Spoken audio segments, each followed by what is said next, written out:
बिहार में चाचा भतीजे की लड़ाई में चिराग की ताकत बढ़ती नजर आ रही है। केंद्र में मंत्री रहते हुए पशुपति पारस ने चिराग से रामविलास की विरासत वाली सीट ही नहीं, बंगला तक छीन लिया था।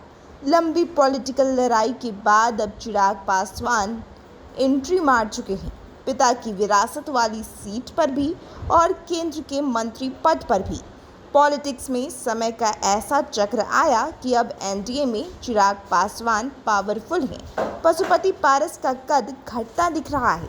चिराग की बढ़ती ताकत अब हर तरफ एक सवाल खड़ा कर रही है कि आखिर चाचा भतीजे की लड़ाई का द एंड कब होगा। 14 जून 2021 को रामविलास पासवान की लोक जनशक्ति पार्टी टूट गई।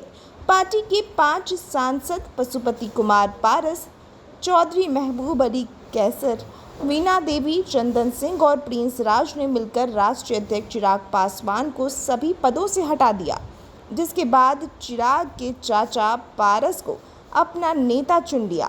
यह सब बिहार विधानसभा चुनाव 2020 के 7 महीने और रामविलास पासवान के निधन के 8 महीने बाद हुआ।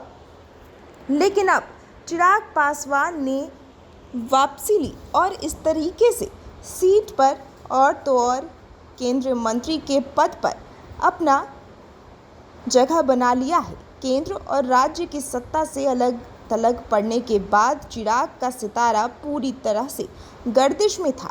बिहार में नीतीश से भी चिराग की राजनीतिक बगावत शुरू हो चुकी थी। चिराग एक बार फिर संघर्षों के दौर से गुजर रहे थे, लेकिन चिराग पासवान का हौसला बुलंद दिखा और इसी तरीके से चिराग ने जहां सीट तो लिया ही, साथ ही मंत्री पद भी लिया। अब ऐसे में सवाल ये उठता है कि आखिर चाचा भतीजे की आपसी लड़ाई कब तक चलेगी। बता दें कि अब केंद्रीय मंत्रिमंडल के पार्ट बन चुके हैं चिराग। ऐसे में नीतीश भी चिराग का विरोध नहीं कर पाएंगे। विधानसभा में जिस तरीके से नीतीश कुमार ने चिराग को आउट किया था, अब वैसा नहीं होगा। अब तो यही लगता है कि पुरानी सारी अदावतें भूलकर नए सिरे से काम होगा। पारस और प्रिंस राजद से भी कहीं एडजस्ट नहीं हो पाए, कुछ नया नहीं हुआ। अब ऐसे में देखना ये होगा कि चाचा और भतीजे के बीच की लड़ाई ठंडी कब पड़ती है। Bureau report, news PR live, Patna.